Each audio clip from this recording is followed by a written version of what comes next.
The wind in the New Mexico territory had a personality, and in 1879, that personality was mean.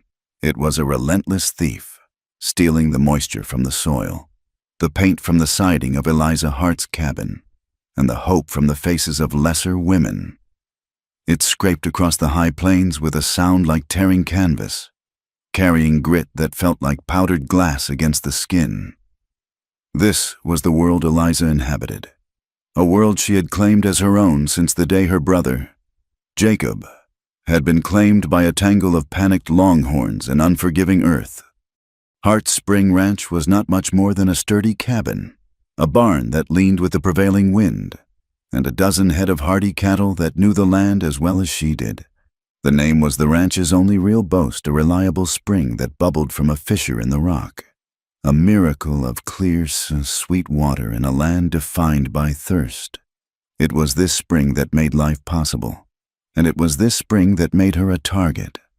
Eliza worked from the gray light of dawn to the bruised purple of dusk.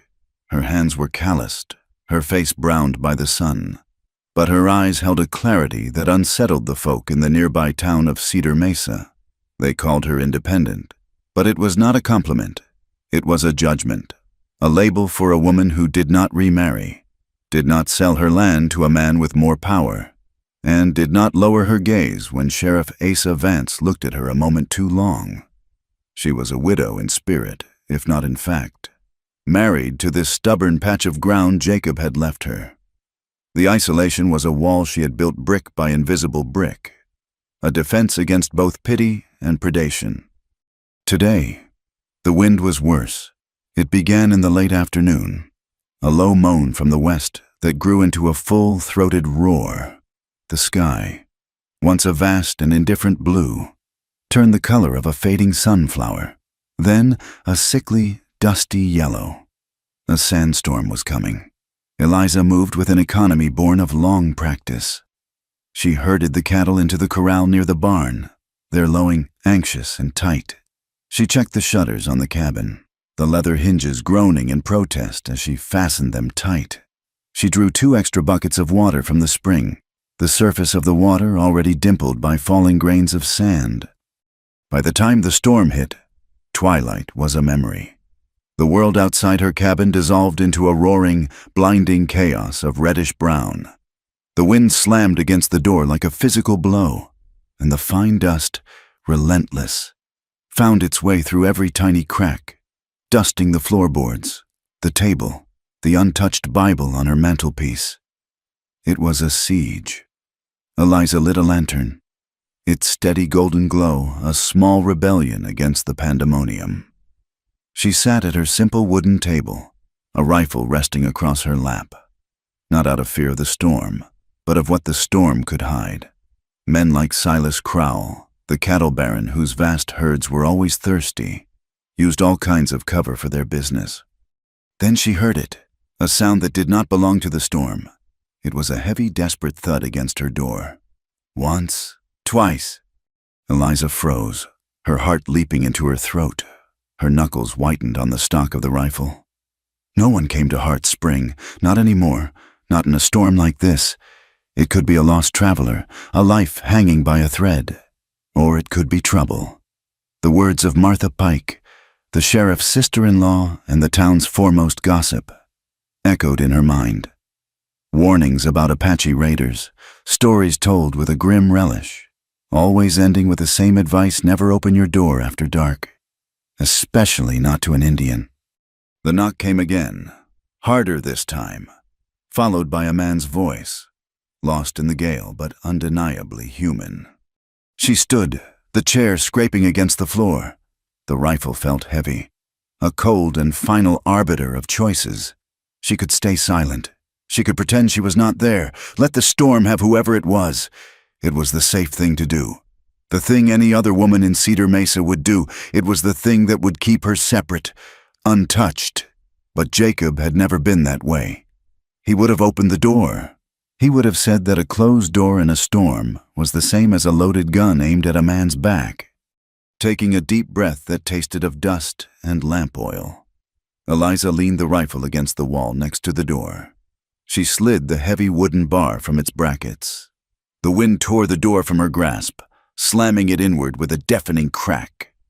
A figure stumbled in, half falling, shielding another, frailer man from the storm's fury. The wind howled through the opening, extinguishing her lantern in a single gust, plunging the room into darkness lit only by the swirling, ghostly dust outside. Eliza threw her shoulder against the door, fighting the storm's power. The man who had entered turned immediately to help her, his strength surprising. Together, they forced the door shut, and she dropped the bar back into place, the heavy thud sealing them inside. For a long moment, there was only the sound of their ragged breathing and the scream of the wind. Eliza fumbled for a match, her hands trembling slightly.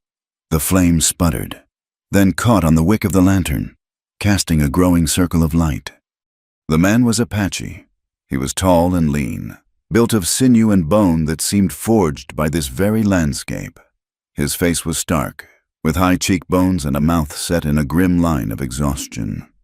His dark eyes, sharp and intelligent, missed nothing. They took in the rifle by the door, the tidy but sparse cabin, and Eliza herself, all in a single, sweeping glance. He was supporting an older man, whose face was a mask of gray fatigue. The old man's breath came in shallow, rattling rasps, and he leaned heavily against the younger one, his eyes closed. "Water," the younger man said. His voice was low and rough, the English words carefully formed. Eliza nodded, her own throat suddenly tight and dry. She moved to the bucket she had drawn and ladled water into a tin cup, her movement stiff. She held it out. The man took it, his calloused fingers brushing hers. He knelt, lifting his father's head with impossible gentleness. "Father," he murmured, the word soft, in a language Eliza did not understand. He tipped the cup to the old man's lips. The father, red clay, drank weakly, some of the water spilling down his chin. Eliza watched them, a knot of fear and something else, something she could not name, tightening in her stomach.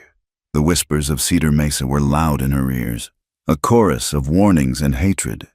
But what she saw was not a savage from a campfire story. She saw a son caring for his dying father. The son, Chayton, looked up at her, his eyes holding a mixture of gratitude and profound weariness. "The storm. My father. He is sick." "I can see," Eliza said, her voice quieter than she intended. She gestured to the simple cot in the corner. "Lay him down." Chayton eased his father onto the bed. Red Clay sank into the thin mattress with a soft groan, his body trembling with a feverish chill. Eliza felt a pang of pity so sharp it was like a physical pain. She turned away, stoking the fire in the hearth, adding another piece of juniper. The wood caught, crackling and releasing its clean, sharp scent into the dusty air. The cabin felt small, crowded with the presence of these two strangers and the weight of their history, a history Eliza knew only through the distorted lens of her neighbors. Chayton stood by his father, a silent, watchful guardian. He had not taken his eyes off her, his posture wary, ready for any sign of threat. He was a man who had learned not to trust. Eliza understood that. Trust was a currency she rarely dealt in herself. "He has a fever," she stated, moving closer. She reached out, intending to feel the old man's forehead. But Chayton shifted, subtly placing himself in her way. His movement was not aggressive, but it was an unmistakable barrier. Eliza stopped, letting her hand fall to her side. "I have herbs," she said quietly, "for lung fever. My mother taught me." Chayton's gaze flickered from her face to his father, whose breathing was growing more labored. The sound was a terrible, wet crackle, the sound of a man drowning on dry land. The conflict was plain on his face, the deep, ingrained suspicion of a white person's medicine against the desperate need to save his father. "What herbs?" he asked, his voice low and suspicious. "Mullein and horehound, to clear the chest, and willow bark for the fever." She met his gaze without flinching. "They will not harm him. They may help." For a long minute, he said nothing. The only sounds the fire, the wind, and his father's struggle for air. Finally, he gave a curt, almost imperceptible nod. He stepped aside. Eliza took it as the profound gesture of trust it was. She moved to a small wooden chest at the foot of her own bed and retrieved several dried bunches of herbs. As she steeped them in a pot of hot water over the fire, the small cabin filled with their earthy, medicinal scent. The tension in the room remained thick enough to taste, a compound of fear, suspicion, and the shared vulnerability of being trapped by the storm. Chayton watched her every move, his expression unreadable. His goal was simple: primal, keep his father alive. He had been trying to get him to the warmer, lower elevations, away from the reservation where the government agents' promises were as thin as the winter blankets they provided. They were supposed to be free, but freedom was just another word for starving slowly when the agency men held all the cards. This woman, this solitary white woman, was an unexpected complication, a potential danger he had been forced to embrace. For Eliza, her own goals felt distant. The long-term struggle to keep her spring from the covetous eyes of Silas Crowell, a man who saw water not as life but as profit, seemed an abstract problem for another day. Her immediate goal was to survive this night, to weather this storm both outside and inside her home. She strained the tea into a cup and brought it to the bedside. "Help me sit him up," she said to Chayton. Together, they gently raised red clay. The old man's eyes fluttered open, clouded with fever. Eliza held the cup to his lips, speaking softly, her tone soothing. "Drink this. It will help you breathe." He sipped the bitter liquid, his gaze finding hers. For a moment, the feverish haze seemed to clear, and she saw a flicker of profound wisdom in their depths, the gaze of a man who had seen the turning of many seasons. Then he sank back, his breathing already seeming a fraction easier. Eliza and Chayton worked in a shared, silent rhythm, bathing Red Clay's face with a cool cloth, adjusting his blankets. An unspoken truce settled between them, born of a common purpose. The storm raged on, a wild beast trying to claw its way inside. Later, as the fire burned low, Eliza sat at the table, cleaning her rifle, the familiar, methodical action a comfort. Chayton sat on a stool by the hearth, sharpening a knife on a whetstone. The rasp of steel on stone was a steady, rhythmic sound against the howl of the wind. Suddenly, Chayton stopped. He lifted his head, his body instantly alert, like a deer scenting a predator. Eliza saw the change and went still herself, her ears straining. Over the din of the storm, she heard it too, a sound that pierced the gale's roar for just a second, the unmistakable, muffled whinny of a horse. It was close, too close. Not the sound of a lost animal, but of a horse being held in check, its rider waiting. Chayton's eyes met hers across the dimly lit room. The suspicion was back, but this time it was not directed at her. It was a shared understanding. They were not alone out here. The storm had brought them together, but it had also brought watchers. Someone, one of Sheriff Vance's men perhaps, was out there in the screaming dark, observing her small cabin, noting the presence of her unexpected guests. Eliza's hand tightened on her rifle. She had opened her door out of compassion. She was beginning to understand that on this frontier, in this territory of greed and prejudice, an act of mercy could be seen as an act of war. The night was far from over. The morning after the storm was unnaturally quiet. The wind had died, leaving behind a world remade in a single color, a dull, oppressive red. A fine layer of dust coated every surface, the blades of grama grass, the leaves of the struggling cottonwood by the spring, the rough wood of the cabin itself. It was a silent, suffocating blanket that muted the landscape. The sun climbed a hazy sky, its light diffused and weak, as if shining through a sheet of dirty glass. Inside the cabin, the air was still thick with the scent of herbs and wood smoke. Red Clay's breathing was steadier, the terrible rattling in his chest diminished to a low rumble. Eliza's remedies had pulled him back from the edge, but he was far from safe. The fever still clung to him, a dry heat radiating from his skin. He needed stronger medicine, the kind that came in a bottle from the town apothecary, not just what she could gather from the hills. Eliza and Chayton moved around the small space in a careful, unspoken dance. He had thanked her at dawn, not with many words, but with a look of profound, weary gratitude that spoke more than a speech. He had chopped firewood for her, his movements fluid and powerful, and had checked her small herd with an expert eye, pointing out a fence post the storm had loosened. She, in turn, had shared her coffee and the last of her cornbread. A fragile bridge of mutual respect was being built, plank by silent plank, over a chasm of mistrust.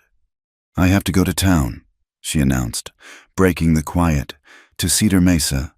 For medicine." She looked at Chayton. "He cannot travel. You should stay with him." Chayton shook his head, his gaze unwavering. "Where my father is, I am—" He paused, his eyes sweeping the cabin, acknowledging the sanctuary she had given them. "Where you go, I go. It is not safe for you to ride alone after this." She knew he was right. The whinny of the horse in the storm was a warning. Going to town was a necessity, but it was also a risk. To arrive with an Apache man at her side would be like throwing a lit match into a dry tinderbox. The gossip would catch fire instantly. But to leave him here, with his sick father, while a watcher might still be lurking, was unthinkable. It would make them vulnerable, and it would betray the trust they had begun to build. "All right," she said, her decision made. "We ride together." The journey to Cedar Mesa was tense. They left Red Clay sleeping, a bucket of fresh water and a bowl of broth by his cot. The land around them was stark and thirsty. The dust rose in red clouds from their horses' hooves.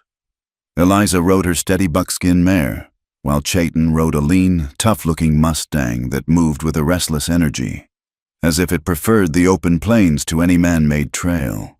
They rode in silence, their eyes constantly scanning the horizon, the low mesas, the shadowed arroyos. They were two solitary figures moving through a vast, indifferent landscape. Cedar Mesa appeared as a smudge on the horizon, slowly resolving into a collection of low, false-fronted buildings huddled along a single dusty street. It was a town that always seemed to be holding its breath, waiting for the next gunshot or the next flash flood. As they rode down the main street, a palpable silence fell. Doors that had been open were quietly closed. Faces appeared in windows, staring, their expressions a mixture of curiosity and hostility. A dog that had been sleeping in the sun got to its feet and slunk away, its tail between its legs. Eliza felt the weight of 100 unseen eyes. She lifted her chin, her back straight in the saddle, refusing to show the unease that churned in her gut. Chayton rode beside her, his face an impassive mask, but she could see the tension in the set of his shoulders, the way his hand rested near the knife on his belt. He was a man entering enemy territory, and he knew it. Before they dismounted at the general store, Eliza's gaze was drawn to the town notice board. It was cluttered with announcements, land claims, and faded posters for county fairs. But one notice, freshly posted, stood out in bold black letters. It offered a $50 reward from the territorial government for the capture and delivery of any Apache raider, a sum that could feed a family for months. It was a legal document, a government sanction that turned prejudice into profit. It was a hunting license. Eliza felt a chill crawl up her spine despite the heat. She tore her eyes away and swung down from her horse. "Wait here," she said to Chayton, her voice low. "I will be quick."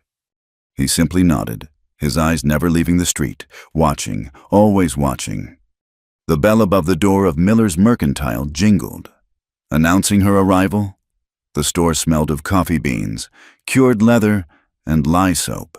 Samuel Miller, a man whose spine seemed to have been permanently bent from leaning over his counter, looked up.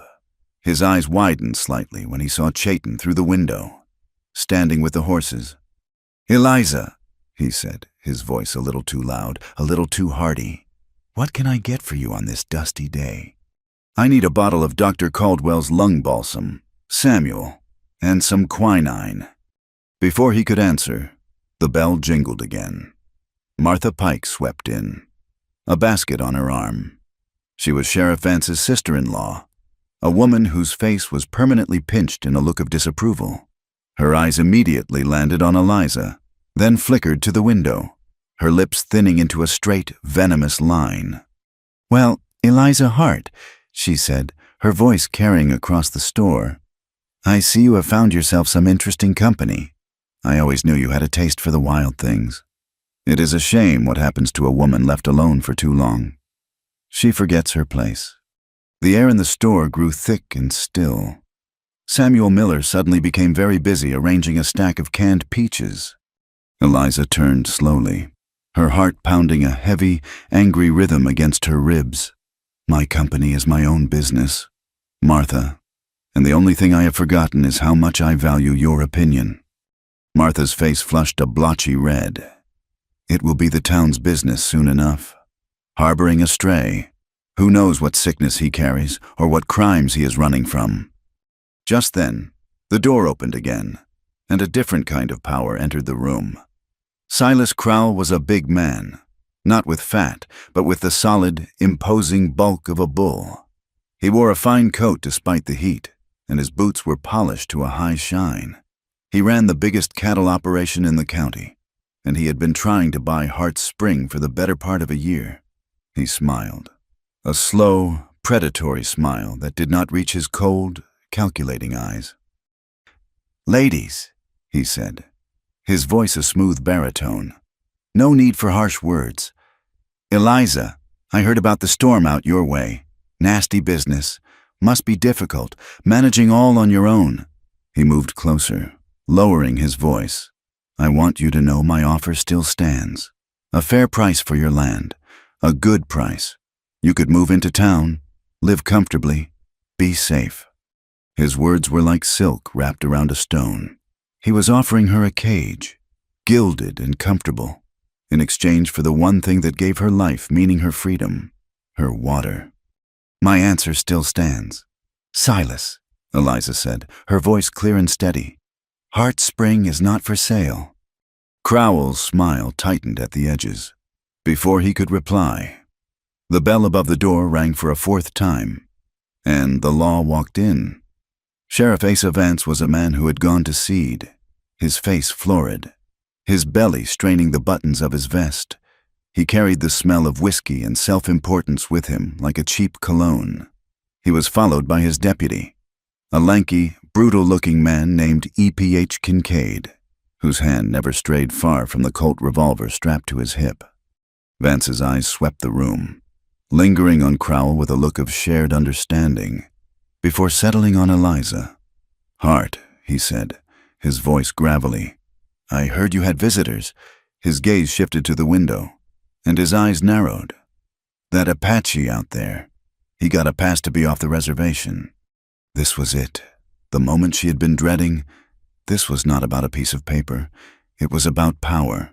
It was about Vance reminding everyone in this town, and especially her, who was in charge.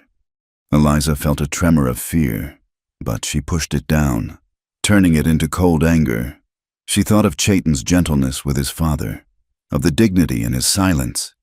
"He is a guest in my home. Sheriff, his father is gravely ill. They were caught in the storm." Vance sneered. "That is not what I asked. Does he have a pass?" The entire store was silent, watching. This was a public trial, and she was the one being judged. She could back down. She could apologize, send Chayton away, and hope they would leave her in peace. But she knew they would not. Appeasing men like Vance and Crowell was like feeding a wolf. It only made it hungrier. A voice she barely recognized as her own, strong and unwavering, filled the silence. "According to territorial law, Sheriff, any person has the right to offer humanitarian sanctuary to another in the event of a natural disaster or medical emergency. The sandstorm was a natural disaster. The man's father has lung fever. That is a medical emergency. No pass is required under these circumstances. A collective gasp went through the small audience. Vance's face darkened, the red deepening to a dangerous purple. He was not used to being challenged, especially not by a woman, and certainly not with the law he was supposed to represent. "Is that so?" he growled. "You an attorney now?" "Hart." "She is correct." The new voice was soft, yet it cut through the tension like a sharp knife. Mistress Lian Chen stood near the back of the store, a basket of perfectly folded laundry in her arms. She ran the town's laundry service, a small, quiet woman who was often overlooked, but her eyes were bright with an intelligence that missed nothing. She looked directly at Sheriff Vance. The Territorial Statute of 1876. Article 4. Provision for aid. It is quite clear. Vance stared at her, momentarily speechless. He had no authority over Mistress Chen, who was respected for her diligence and her quiet refusal to be intimidated. Mistress Chen then turned her calm gaze to Eliza. "If the sheriff continues to trouble you," she said, her voice still quiet but resonant, "you should send a letter by wire to the federal attorney in Santa Fe. I am told he is a very reasonable man who takes his duties very seriously." It was a masterstroke.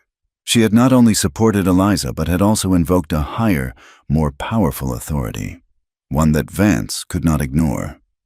The threat of federal oversight was the one thing that could make a small-town tyrant like Asa Vance hesitate. The sheriff stood there, his jaw working silently. He was trapped. To arrest Chayton now would be a direct defiance of the law Eliza and Mistress Chen had so publicly cited. He shot a look of pure venom at Eliza, a look that promised retribution. "This is not over," he muttered, his voice low and menacing.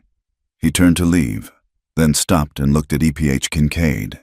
In a voice just loud enough for Eliza to hear, he said, "Keep an eye on things out at the Hart place. EPH, make sure our guests do not overstay their welcome. Teach them some manners if you have to." Then he was gone, the bell jangling furiously behind him. Crowell gave Eliza one last, long look, a look that was both a threat and an appraisal, before following the sheriff out. The spell was broken. Martha Pike, without another word, turned and marched out of the store. Samuel Miller finally finished arranging his peaches and hurried to get Eliza's medicine, his hands shaking slightly. Eliza paid for her items, her own hands surprisingly steady. She exchanged a brief, grateful look with Mistress Chen, a silent acknowledgement of an alliance newly forged. Then she walked out of the store and into the dusty sunlight. Chayton was where she had left him, his posture unchanged, but his eyes were fixed on her. He had seen everything through the window. He had seen her stand up to the most powerful men in town. He had seen a white woman risk her own safety to defend him, for the first time since she had met him. The hard, wary guard in his eyes softened, replaced by something akin to wonder. Without a word, she handed him the small paper bag. He took it, and for a moment, their fingers touched. It was a small, fleeting contact, but in the charged air of Cedar Mesa, it felt as powerful as a shout. They mounted their horses and rode out of town, leaving the whispers and the hate-filled stares behind them. The silence on the ride home now filled with a new and complicated weight. Eliza Hart had found her voice, and in doing so, had drawn a line in the dust of the New Mexico territory, a line that she knew her enemies were already planning to cross. The return to Hart's Spring was a silent retreat into a shared bubble of defiance. The dust of Cedar Mesa seemed to cling to them, a fine red powder of judgment and hate. But inside the fence line of the ranch, the world shrank to the cabin, the barn, and the endless, watchful sky. A new rhythm began, not of host and guests, but of partners in a quiet siege. Life on the frontier did not pause for threats. It demanded to be lived, tended to, and defended, one sunrise at a time. The days that followed were measured in sweat and labor. The medicine from town worked slowly, pulling Red Clay back from the fevered depths, leaving him weak but lucid. While he rested, Chayton and Eliza worked. There was a fence line to the north that the storm had battered. snapping 2 posts and leaving the wire sagging like a forgotten clothesline. They rode out together, the air crisp and clean after the dust had settled. Eliza worked with a familiar efficiency, digging new post holes with a strength born of solitary effort. Chayton, however, moved with an intuitive grace, seeing the stress points in the wire, the best way to brace the posts against the prevailing wind. He taught her how to splice the wire with a neat, strong twist that would not break under strain, his large, calloused hands guiding hers for a moment. In that brief contact, there was no threat, only the shared purpose of mending what was broken. The barn roof had taken a beating, a section of shingles torn away by the wind, leaving a dark, gaping hole. Eliza had planned a clumsy patch of canvas and tar. Chayton looked at it, then went into the sparse woods that grew along the seasonal creek bed. Returning with cured juniper branches and a length of rawhide from his saddle pack, he sat for an hour, patiently splitting the wood into rough shakes, trimming them with his knife. Then, with an agility that surprised her, he climbed onto the roof and began weaving the shakes into the existing shingles, securing them with thin, incredibly strong strips of the rawhide. He was not just patching the roof, he was making it stronger, using the materials of the land itself. Watching him work, Eliza felt a pang of something she had not allowed herself to feel in a long time, the quiet comfort of not being entirely alone in her struggle. One afternoon, he found her cleaning her brother's old Spencer carbine. It was a good rifle, reliable, but heavy, and she was never as accurate with it as she was with her smaller Winchester. He watched her for a moment, his dark eyes assessing. "Your shoulder," he said, pointing. "You hold it too tight. You fight the rifle, so the rifle fights you back." She paused, a bit of oil on a rag in her hand, a defensive retort on her lips, but she held it back. She had seen him handle the rifle he carried, the way it seemed an extension of his own body. She nodded. "Show me." He took the carbine from her, its weight seeming to diminish in his hands. He stood behind her, his voice low, close to her ear. "Breathe out when you pull the trigger. Do not hold your breath. Let the air out. Let the shot go with it." He adjusted her stance, his hand resting briefly on her shoulder to correct her posture. His touch was firm, impersonal, yet it sent a tremor through her. "The rifle is a tool, like a shovel or an axe. You do not fight your axe. You guide it, guide the bullet." They spent an hour with empty cans set on a distant fence post. He made her practice the breathing, the feel of the trigger, the way the stock should sit against her shoulder. And when she finally did shoot, the recoil felt different. A solid, manageable push instead of a vicious kick. The can flew off the post. A slow smile touched her lips, genuine and unguarded. Chayton gave a small nod of approval, a silent acknowledgement of her strength and her willingness to grow stronger. The nights were the best time. The desert air cooled quickly, and the sky became a vast expanse of diamond dust. They would build a small fire outside the cabin, the flames pushing back the immense, silent darkness. Red Clay, wrapped in a thick blanket, would join them, his voice gaining a little of its strength each evening. He was a storyteller, a keeper of the old ways, and in the flickering firelight, the cabin at Heart Spring became a different place. One night, as the coyotes sang their lonely songs in the hills, he began to speak of the spirit web. "In the beginning," he said, his voice a soft rasp, "the Creator spun the world from his thoughts, but the threads were loose, so he wove everything together. The rock is woven to the tree to the deer to the hunter to his family, the family to the earth. There is no single thread that is not connected to all others." He held up his thin, trembling hand. "When one thread is pulled, the whole web shivers." He looked from Eliza to his son, his eyes deep and knowing. Sometimes, a thread is cut by sickness, or by a knife. The web is torn, but it can be mended. New threads can be woven. A stranger can become family. An enemy can become a protector. The web wants to be whole. Life wants to be whole. The story settled in the quiet between them. as profound and real as the stars above. It gave a name to what was happening in this small, isolated place. They were three loose threads, blown together by a storm, slowly, cautiously weaving themselves into something new. The intimacy of the firelight seemed to loosen their tongues, and the secrets they held began to surface. Eliza, emboldened by the old man's words, finally asked the question that had been hovering at the edge of her thoughts. "Chayton," she said softly, "the men on the reservation, the agency, why did you leave?" Chayton stared into the fire, his face a mask of old pains. "I was a scout," he said, his voice low, heavy with the weight of the confession. "For the cavalry, I thought I could walk in both worlds. I thought I could guide them, show them the way of peace, be a bridge." He let out a short, bitter laugh. "I was a fool. I saw the truth. The agents, the suppliers, they were thieves. They were given good beef, good flour, warm blankets for our people, but they signed papers for the good supplies, and then sold them to miners and settlers. They gave us the spoiled meat, the flour full of weevils, the blankets so thin you could read a newspaper through them. They were stealing the life from our children, from our elders.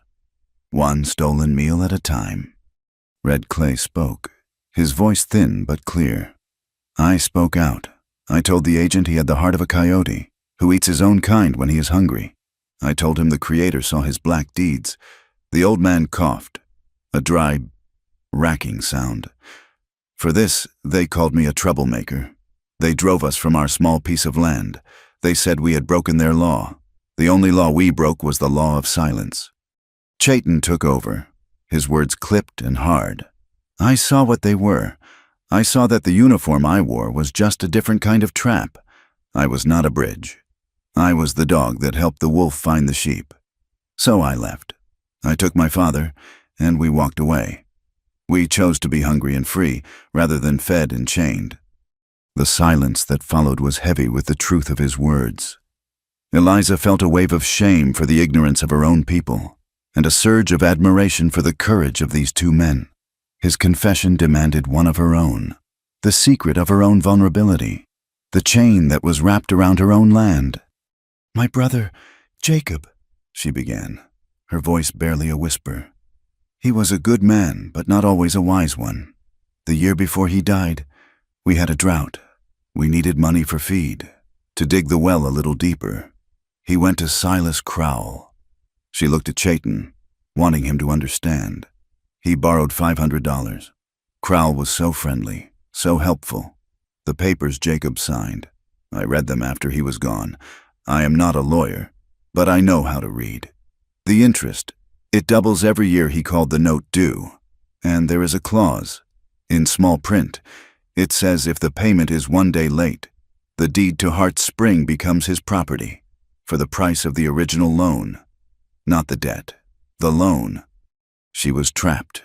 The debt was a snake coiled around the heart of her ranch, and Silas Crowell's hand was resting on its head, waiting for the right moment to let it strike. The fire popped, sending a shower of sparks into the darkness. They were both caught, she and Chayton. He was a fugitive from the slow violence of the reservation, and she was a captive of the predatory laws of so-called civilized men. They were bound by different chains, but they were chained all the same. A deep, unspoken understanding passed between them. Her fear of being labeled the woman who kept an Indian in her house seemed a small, petty thing compared to the raw courage of their story. And Chayton, who had feared bringing the agency's wrath or the town's violence down upon her, now saw that she was already in a fight for her life. His presence had not brought the danger.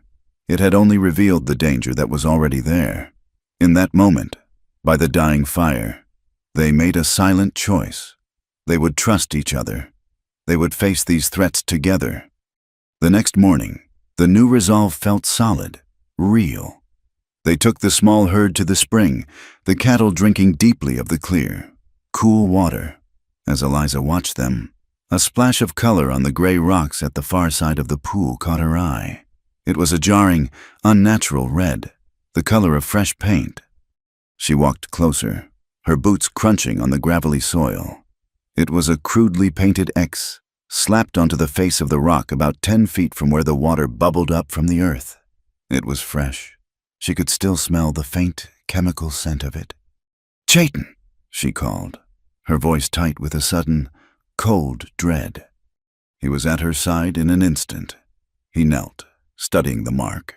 His eyes missing nothing, he touched the edge of it, then looked at the ground, at the faint, almost invisible scuff marks of a man's boots. "This is not a wanderer's mark," he said, his voice grim.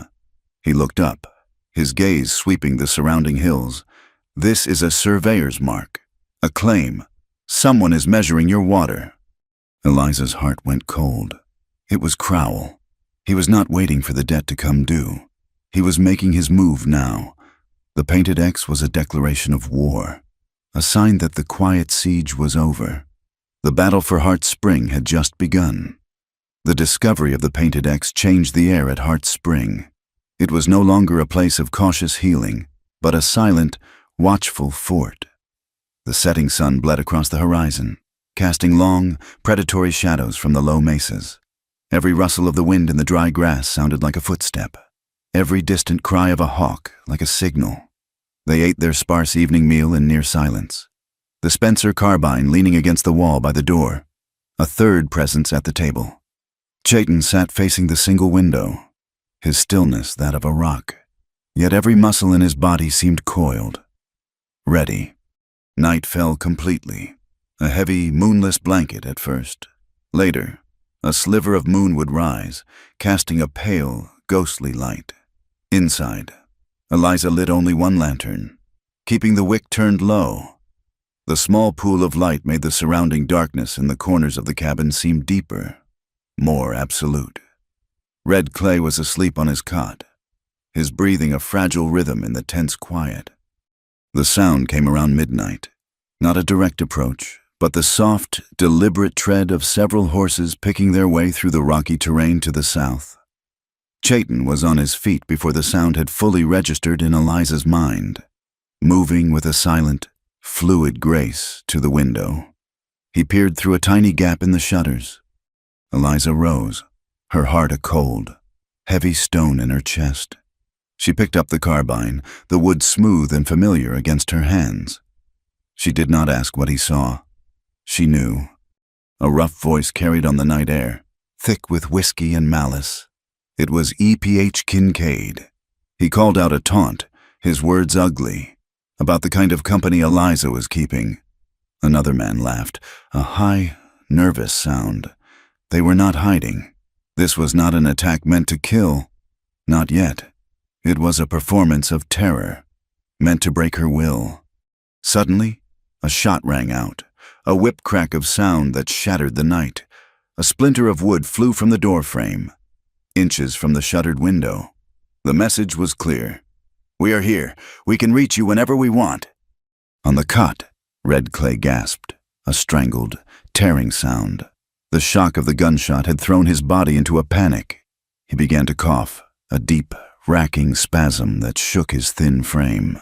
He fought for breath, his face turning a dusky gray in the dim lamplight, his eyes wide with a terror that had nothing to do with the men outside. Eliza was torn.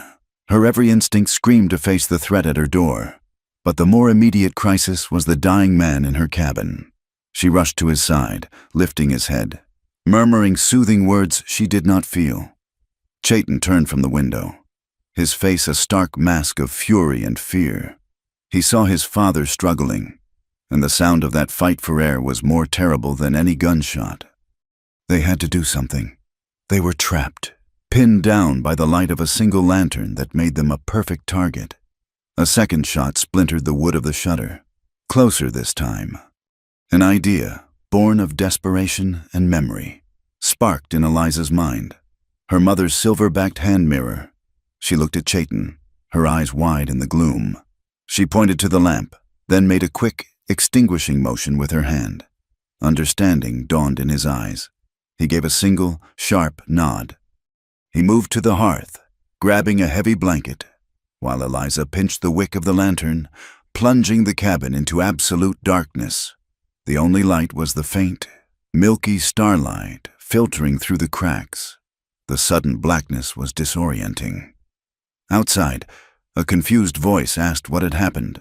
Kincaid cursed, telling them to hold their fire. Eliza fumbled in the dark, her hands finding the small wooden chest where she kept her few precious things. Her fingers closed around the cool, smooth oval of the mirror. She crept to the cabin's second window, the one on the opposite wall, the one that faced away from the main direction of the attack. Chayton was there, holding the blanket. He understood. This was about misdirection. Outside, the moon had begun to rise, a pale crescent that offered just enough light to see shapes against the sky. A man on horseback, likely Kincaid, shouted for them to light the lamp again, his voice laced with angry impatience. Another man suggested they just rush the cabin. Eliza took a deep, steadying breath. She opened the shutter just a crack. She held the mirror at an angle, catching the faint moonlight, and reflected a small, shimmering patch of light onto the inside wall of the barn, 100 feet away. It was a weak, wavering light, but in the profound darkness of the plains, it was as noticeable as a bonfire. She moved it slightly, making it dance and flicker, like a lantern being carried by a nervous hand. A man outside gave a shout. He had seen it. He said someone was in the barn. Kincaid's voice, full of authority, ordered 2 of his men to circle around and check. The sounds of their horses moving off into the darkness was a small victory. They had split their forces. Now the men who remained were focused on the barn. Kincaid yelled at whoever he thought was in there to come out, to give them a better view. One of the men lit a storm lantern he carried, its bright yellow eye cutting through the gloom. It was a foolish, arrogant mistake. It made him a perfect target. From the window beside Eliza, there was a soft click as Chayton cocked his rifle. He had been waiting, as patient as a hunting cat. He had not been fooled by her trick. He had been using the cover it provided. He let out a long, slow breath, just as he had taught her. The rifle fired, the sound impossibly loud inside the cabin. It was not a shot at a man. It was a shot at the light. Outside, the storm lantern exploded in a shower of glass and sparks. Darkness fell again, sudden and complete. There were shouts of surprise and pain as hot oil splashed. Kincaid roared in fury and confusion. He fired a wild shot toward the cabin, the bullet whining harmlessly over the roof. But the fight had gone out of them. They were in the dark. Their leader was angry, and their simple plan of intimidation had been turned against them. They had been outmaneuvered.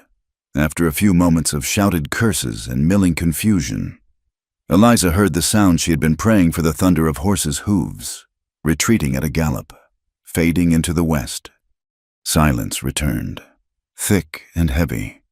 For a long time, neither she nor Chayton moved. They listened, straining to hear any sound that suggested the men were circling back. But there was nothing, only the wind and the frantic, relieved beating of her own heart. Eliza turned from the window and relit her own lamp, her hands shaking. Chayton was already at his father's side. Red Clay's breathing was still labored, but the immediate, life-threatening crisis had passed. The old man's eyes were closed, his face slick with sweat. The night had taken a heavy toll. The next morning dawned bright and clear, a cruel mockery of the night's violence. The rising sun illuminated the scars of the attack, the splintered wood on the door, the shattered glass of the attacker's lantern near the corral. By mid-morning, just as Eliza knew he would, Sheriff Vance arrived, EPH Kincaid riding beside him. Vance dismounted, his face a mask of official concern that did not fool Eliza for a second. Kincaid stayed on his horse, a smug, triumphant look on his face. His left hand was bandaged.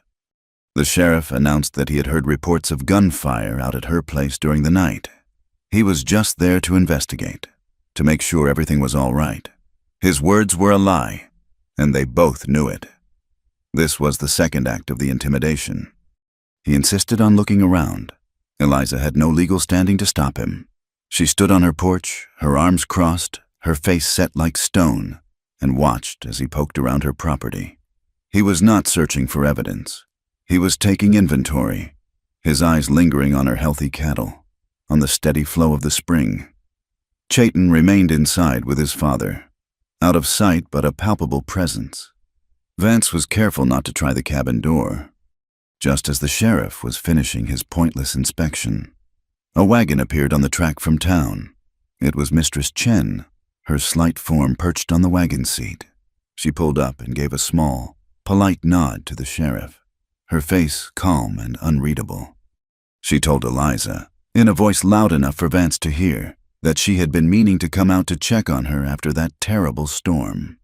She had brought a small sack of rice and some tea, and a bundle of freshly laundered linens that Eliza had left with her weeks ago. Vance watched her. His eyes narrowed with suspicion, but he could find no fault in a neighborly visit. He grunted that he was finished and mounted his horse. Before he rode off, he gave Eliza one last parting shot. He advised her that it was a dangerous world for a woman alone. Unsavory characters were about. She should be careful about who she let under her roof. With that, he and Kincaid rode away, leaving a cloud of dust and impotent threats hanging in the air. Mistress Chen waited until they were out of sight. Then she handed the bundle of clean linens to Eliza. Her hand squeezed Eliza's for a fraction of a second. "The bottom fold," she whispered, her eyes full of meaning. Then, in a normal voice, she said she could not stay, and with another polite nod, she turned her wagon and headed back to town. Eliza took the linens inside. Her heart was pounding. She unfolded the last clean sheet. Tucked inside was a thick, sealed envelope. She broke the seal, her fingers trembling slightly. It was a letter, written in a clear, decisive hand. It was from an attorney in Santa Fe.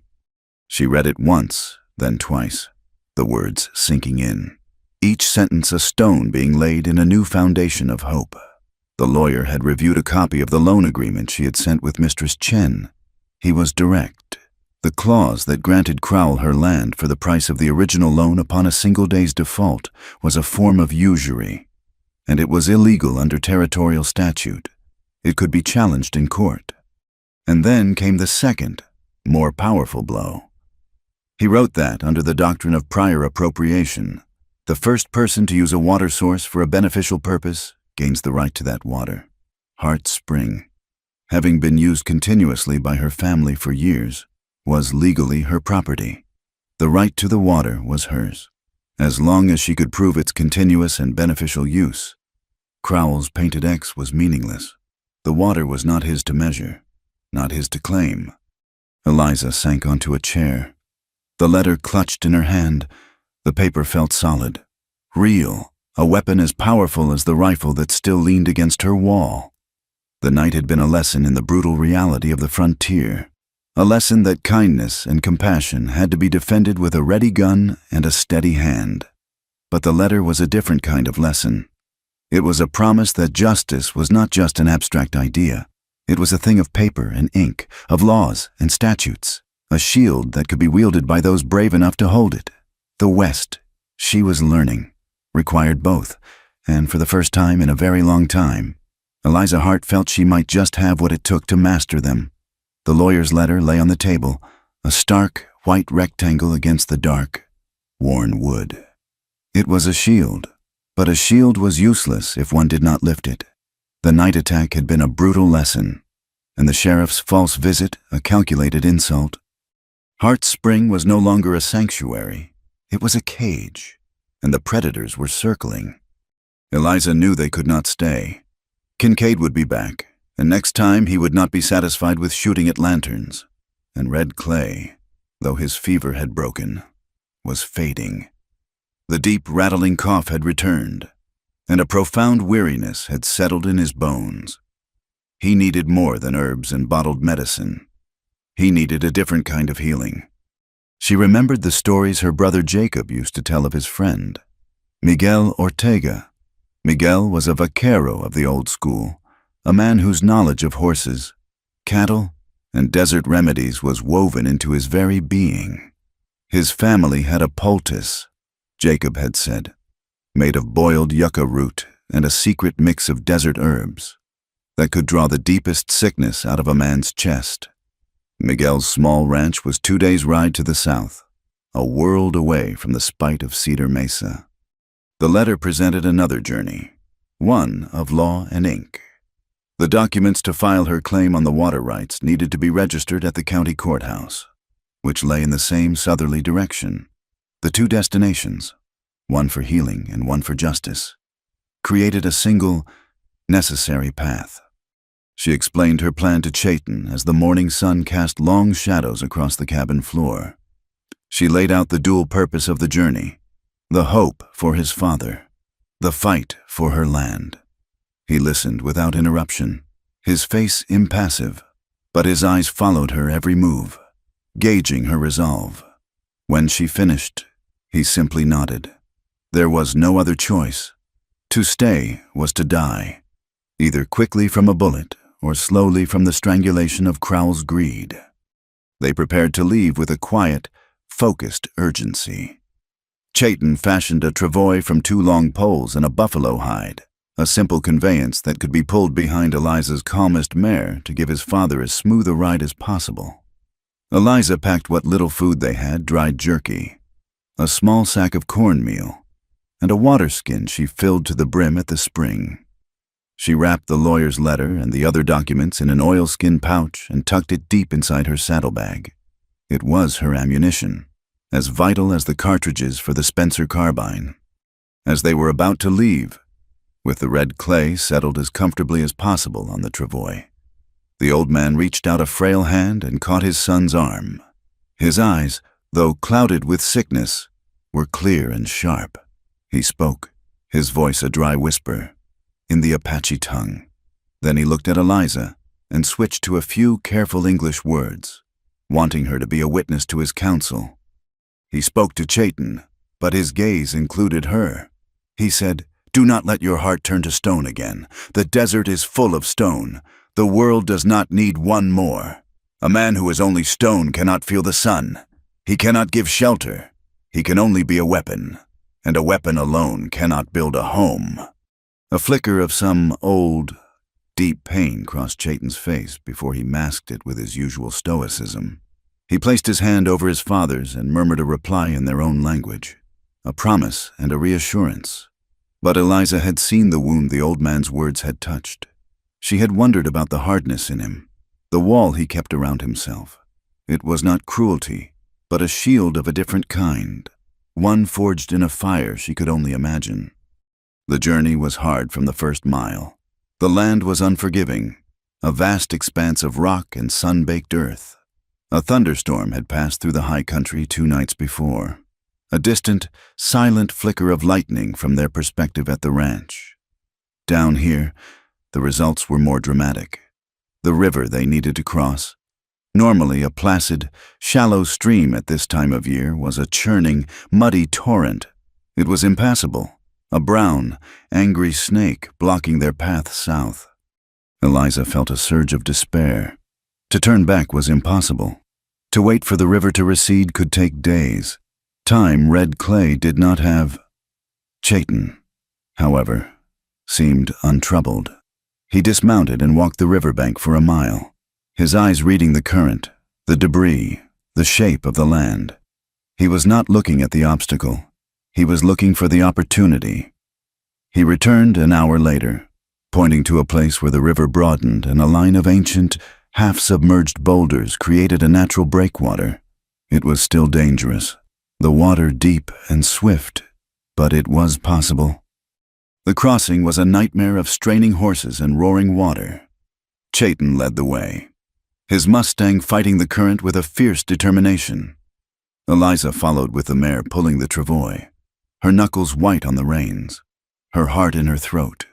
The water pulled at the poles, trying to snatch red clay from them. At the deepest point, the mare lost her footing, and for one terrifying moment, Eliza thought they would all be swept away. But Chayton was there, already on the other side, and he plunged back into the water. grabbing the mare's bridle and hauling her, and the travois, toward the safety of the far bank. They collapsed on the muddy shore, soaked and shivering, but they were across. They pressed on, climbing from the river valley into the high, broken country of the mesas. By the second day, they entered a long, narrow pass that the old maps called Devil's Cut. The name was fitting. The trail twisted through a canyon with sheer red rock walls that rose hundreds of feet on either side, blocking out the sun and amplifying every sound. The air was still and close, and the ground was littered with fallen rocks. A sense of being watched, of being in a trap, settled over Eliza. The attack came without warning. A single rifle shot echoed through the canyon, and the horse pulling the travois screamed and fell, a dark stain spreading on its shoulder. The travois tilted violently, and Red Clay cried out in pain. Almost immediately, figures appeared on the rim of the canyon above them. E.P.H. Kincaid was there, his left arm in a sling, his face contorted with hate. With him were 3 other men, all with rifles. Another shot kicked up dust near Chayton's horse. Kincaid's voice boomed down at them, distorted by the echo. He wanted the Apache. He yelled. He wanted him alive, and he wanted the woman's saddlebag. He told them to throw down their guns. There was nowhere to run. They were pinned down, exposed. Chayton leaped from his horse, pulling his rifle free, and dragged his father behind the relative cover of the fallen mare. He returned fire, a single, quick shot that made the men on the rim duck for cover. Eliza's mind went cold and clear. Fear was a luxury she could not afford. She slid from her buckskin, the Spencer carbine feeling solid and reassuring in her hands. She scrambled behind a jumble of large boulders, the oilskin pouch with her precious papers a heavy weight in her saddlebag. She could hear Kincaid shouting orders, telling 2 of his men to work their way down the side of the canyon to get behind them. She remembered Chayton's lesson. Breathe out. Do not fight the rifle. Guide the bullet. She rested the heavy barrel of the Spencer on a flat rock, found Kincaid in her sights. He was standing recklessly, directing his men, certain of his victory. She let her breath out in a long, slow stream and squeezed the trigger. The carbine bucked against her shoulder, high above. Kincaid cried out and staggered back, grabbing at his good arm. Her shot had torn through the flesh of his bicep. It was not a fatal wound, but it was a shocking one. The woman he had come to terrorize was fighting back. The shot drew the fire of the other men. Bullets ricocheted off the rocks around her, sending chips of stone flying. In that moment of distraction, her horse, spooked by the noise and the smell of gunpowder, reared violently and bolted, scrambling away down the canyon. Her saddlebag, with the oilskin pouch, was still attached. Desperate, Eliza broke cover, running after the horse. It was a foolish move, and she knew it instantly. One of the men on the canyon floor, seeing his chance, took aim at her. She would never have made it, but Chayton moved like lightning. He left the cover of the dead horse, firing his own rifle from the hip to keep the men on the rim occupied. He reached her in 3 long strides, just as her fleeing mare stumbled on the loose rock and went down with a sickening crash. Chayton grabbed Eliza, half throwing her behind his own Mustang, shielding her with his body. He swung up into his saddle and pulled her up behind him in a single, fluid motion. He kicked the Mustang into a gallop, not back the way they had come, but straight toward a sheer wall of rock at a bend in the canyon. Eliza clung to him, convinced he had gone mad, that he meant to dash them to pieces. But at the last second, she saw it a narrow, almost invisible fissure in the rock, a dark opening just wide enough for a single horse to pass through. It was a hidden trail, a secret known only to the people who had traveled this land for centuries. They plunged into the darkness of the passage, the sound of gunfire and enraged shouts fading behind them. They emerged a few minutes later into a different world, a small, high valley hidden from the main pass. They were safe, for the moment. Chayton brought the horse to a halt. Eliza slid to the ground, her legs shaking so badly she could barely stand. The adrenaline drained away, leaving a hollow, aching exhaustion. She looked back at the canyon. Her buckskin mare was gone, along with a saddlebag, her shield, the lawyer's letter. The hope for her land had been lost in the fight.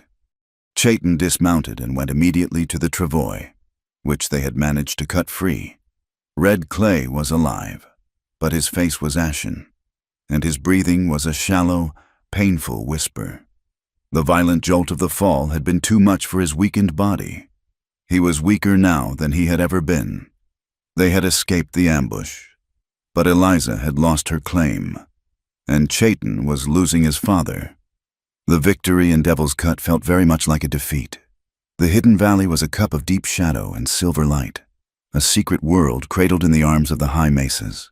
The Apache Trail had delivered them into a place that felt untouched by the violence of the world below. A small, clear creek, born from some hidden spring high in the rock, trickled through a grove of ancient, twisted pines. The air, washed clean by the recent storm, smelled of wet earth and pine sap. It was a place of peace, a stark and almost painful contrast to the chaos and gunfire of Devil's Cut. They made a cold camp in the deepest shadows of the pines, unwilling to risk a fire. Chayton settled his father against the trunk of a tree, propping him up with their bedrolls. Red Clay had fallen into a deep, still sleep that was more stupor than rest, his face a pale, serene mask in the moonlight. His breathing was shallow, a faint whisper of life. Chayton tended to him with a quiet, desperate tenderness, wiping his brow with a damp cloth, forcing a few drops of water between his cracked lips. Eliza took care of the Mustang, rubbing the lathered sweat from its flanks, checking its legs for injuries. The loss of her own mare, her steady buckskin, was a sharp, physical ache, and the loss of the saddlebag was a deeper, colder wound. The papers, her one legal weapon against Silas Crowell, were gone, lying in the dust of the canyon, likely already in E.P.H. Kincaid's triumphant hands. A wave of hopelessness, so powerful it made her dizzy, washed over her. They had escaped with their lives, but she felt as if she had been stripped bare, her defenses torn away, leaving her with nothing but her own two hands to fight with. She looked at Chayton. He had finished tending to his father and was now standing at the edge of the trees, a silent silhouette against the star-dusted sky, watching the narrow entrance to their hidden sanctuary. He was a guardian, a protector. He had saved her life, shielding her with his own body without a moment's hesitation. And, in his father's warning, she had been given a glimpse of the man behind the stone-faced warrior, a man who had been hurt so badly he had walled off his own heart to survive. The grime of the journey felt caked onto her skin.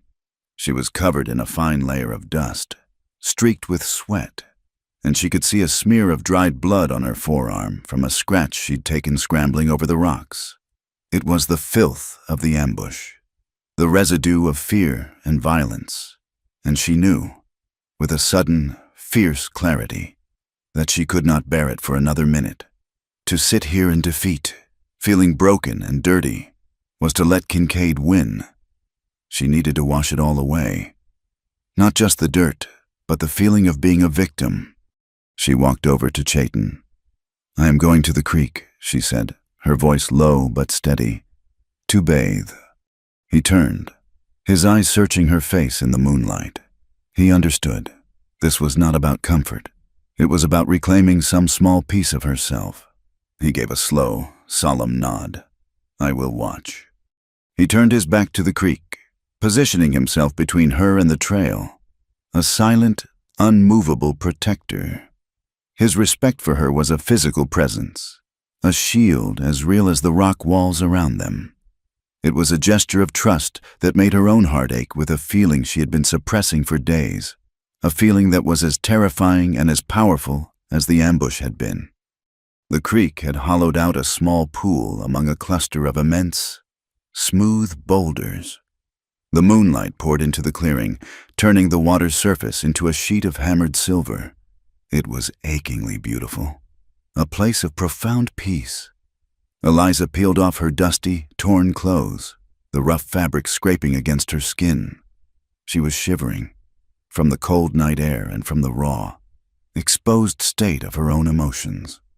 For a moment, she held the thick wool blanket she had brought, ready to wrap it around herself, to hide.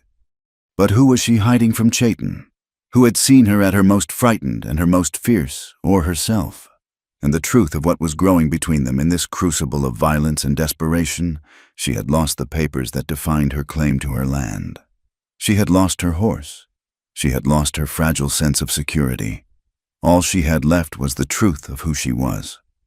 Right now, in this moment, hiding felt like the last and most profound lie. With a deep, shuddering breath, she let the blanket fall to the ground.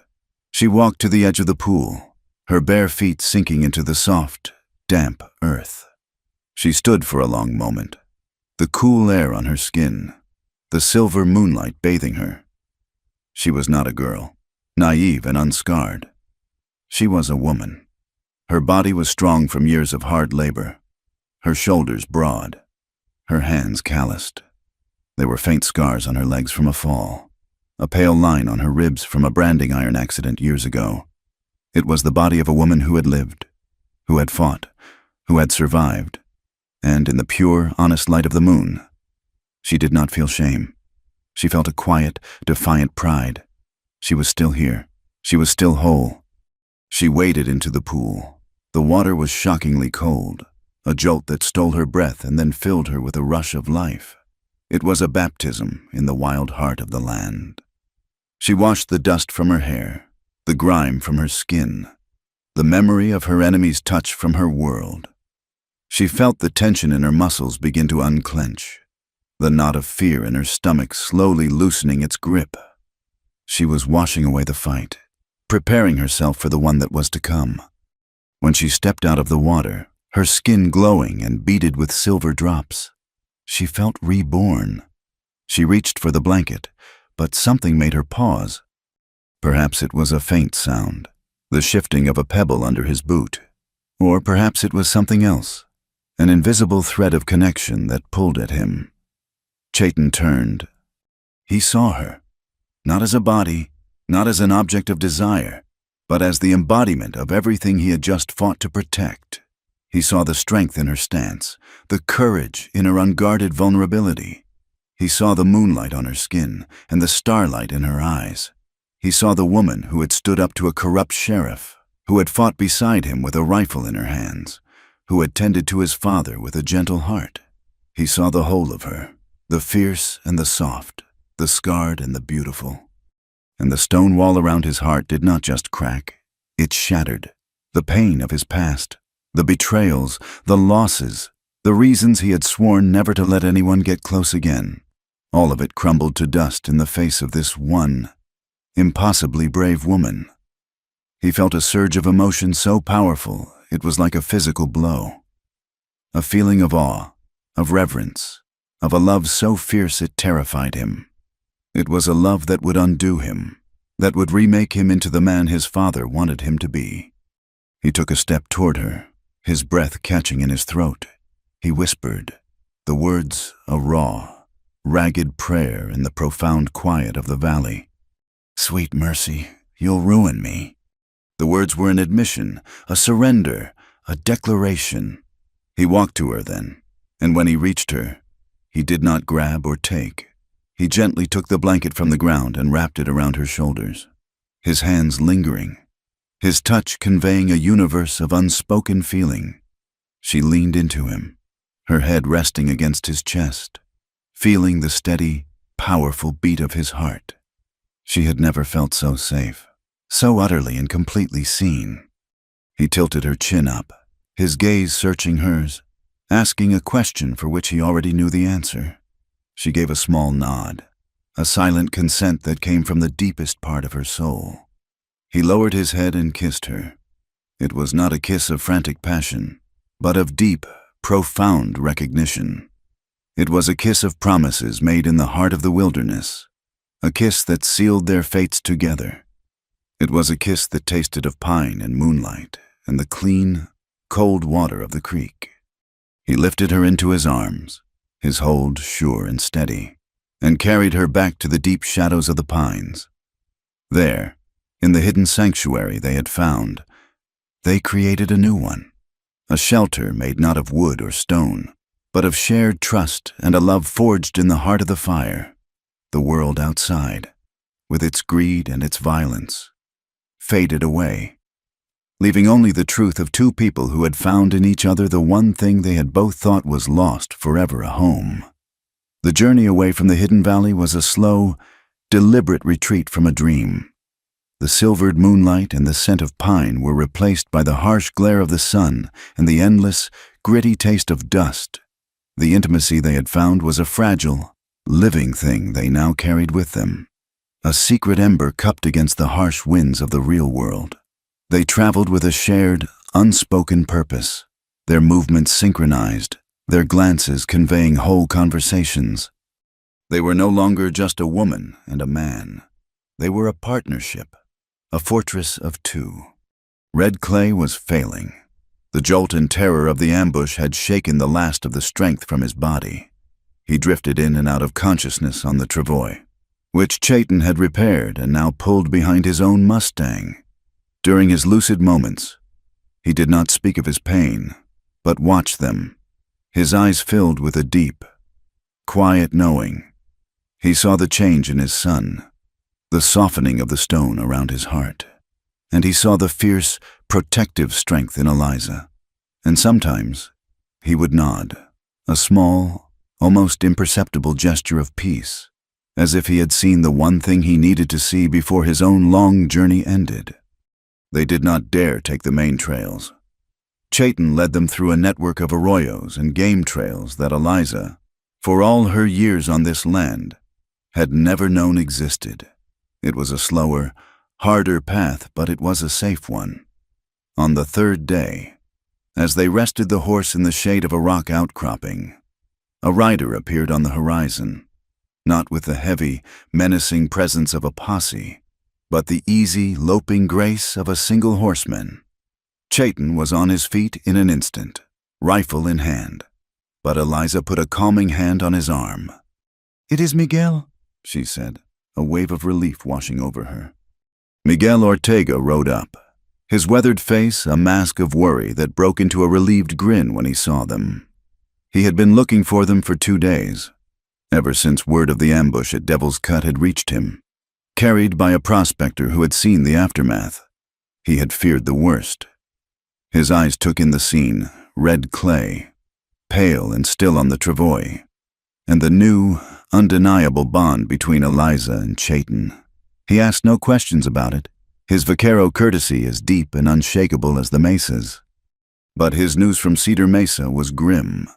The story had been twisted into a monstrous lie. Vance and Kincaid were telling everyone that Chayton had led a raid, ambushing an innocent freight wagon, and that Eliza Hart had been his willing accomplice, a woman bewitched and turned against her own kind. Crowell was using the chaos as a pretext, declaring that the ranch was a public menace, a haven for outlaws, and that for the good of the community. He was seizing it to settle her brother's debt. They were not just fighting for their lives anymore. They were fighting for their names, for the very memory of who they were. They decided, in a low, urgent conference, that Miguel's ranch was no longer the goal. The fight was at Hart's Spring. To run would be to admit guilt. They would go back. They would make their stand on her land, under her roof. They arrived back at the ranch at dusk, traveling the last few miles with a cold, creeping dread. The place felt wrong. The usual evening sounds, the lowing of cattle, the nicker of a horse in the barn, were absent. A heavy, expectant silence hung in the air. As they drew closer, they saw why. The ground was churned and trampled with the tracks of at least a dozen horses. They had circled the property, staked it out, and were waiting. They had barely gotten Red Clay inside the cabin and barred the door when the riders returned, their forms dark shapes emerging from the twilight. They surrounded the cabin, a ring of armed men, a voice thick with whiskey and rage, roared through the gloom. It was Sheriff Vance. He was not alone. Silas Crowell sat on a fine black horse just behind him, a silent, imposing figure, and with them was a posse of men from town, their faces a mixture of fear, greed, and the ugly excitement of a mob. Eliza recognized some of them men who had shared a drink with her brother, men whose wives had bought her surplus milk.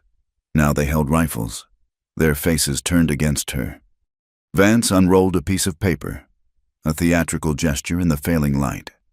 "Chayton Nez," he bellowed, "I have a warrant for your arrest, issued by the authority of the New Mexico Territory, for the crimes of armed robbery, assault, and inciting a riot." Crowell's voice cut in then, smooth and cold as river stone. "And Eliza Hart," he said, his voice carrying with effortless power, "due to these unfortunate activities, which constitute a clear and present danger to your neighbors, I am forced to call your brother's note. The property of Hart Spring is now forfeit. You have 1 hour to vacate." The two prongs of the trap had sprung. One man held the false authority of the law, the other, the cold power of money. Together, they meant to crush her. Eliza stepped out onto the porch, the Spencer carbine held loosely in her hands. She stood in the doorway, framed by the light from the cabin, refusing to be a shadow in her own home. There was no robbery. "Sheriff," she said, her voice ringing out in the stillness, "there was an ambush, led by your deputy, E.P.H. Kincaid. As for the riot, the only riot I see is the one you have brought to my doorstep." She turned her gaze to Crowell. "And as for my brother's note, you know as well as I do that the terms of that loan are illegal. A contract based on usury is not enforceable in this territory. And you know it." She was bluffing. The proof was gone, but she spoke with the unshakable conviction of the truth. And this land, Silas, and the water that gives it life, belonged to me, secured by the law of prior appropriation. My family was here first. The water is mine. You have no claim here. A murmur went through the posse. They were simple men, for the most part, and they understood the law of water. Her words, spoken with such certainty, planted a seed of doubt. Vance, drunk and enraged at being challenged, was having none of it. He drew his pistol. "That is enough out of you," he roared. "You are obstructing justice." He fired a shot into the air, a signal. The night exploded into a sporadic, terrifying chaos. It was not a full battle. It was a war of nerves. A shot would ring out, splintering the porch railing. Another would shatter the window pane. They were not trying to kill them. Not yet. They were trying to break them, to fill the small cabin with so much terror that they would come out with their hands in the air. Inside, Chayton moved with a calm, deadly purpose. He placed Eliza in the most protected corner of the room and took up a position where he could cover both the door and the remaining window, firing a single careful shot every few minutes to remind the men outside that they were not shooting at an empty building. In the midst of the noise and the fear, a soft, frail voice cut through the turmoil. It was Red Clay. He was awake, his eyes lucid and calm. The end, he knew, was here. He looked at his son, and the fear in his eyes was not of death, but for the soul of the man he was leaving behind. "My son," he whispered, his voice a dry rustle of leaves, "do not let them fill your heart with their noise. Sing for me. Sing the song of the journey home."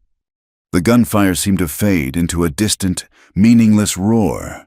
The world shrank to this one small, sacred space.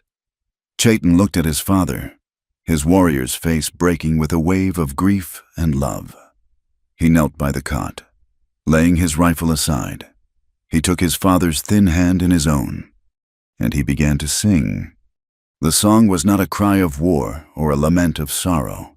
It was older than that, as old as the mountains and the stars.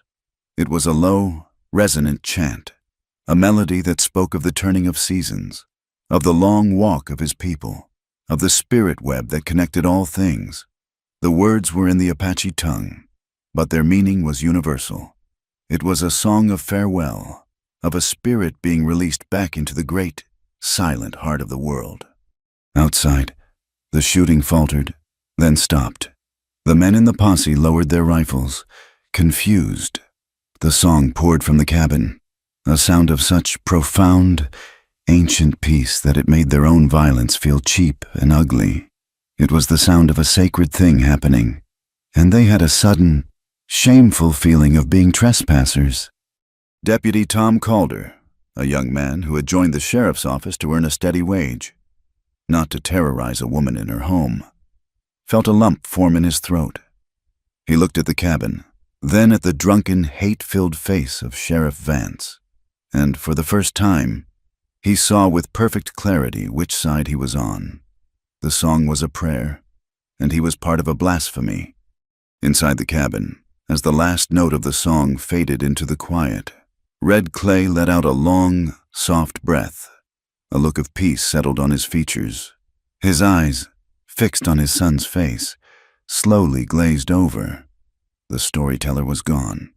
Chayton remained kneeling for a long time, his head bowed, his father's hand still in his. The silence that followed was deeper and more profound than the one before the song. Outside, the spell was broken. Vance, furious that his mob had lost its nerve, began to shout again, but the fire was gone from them.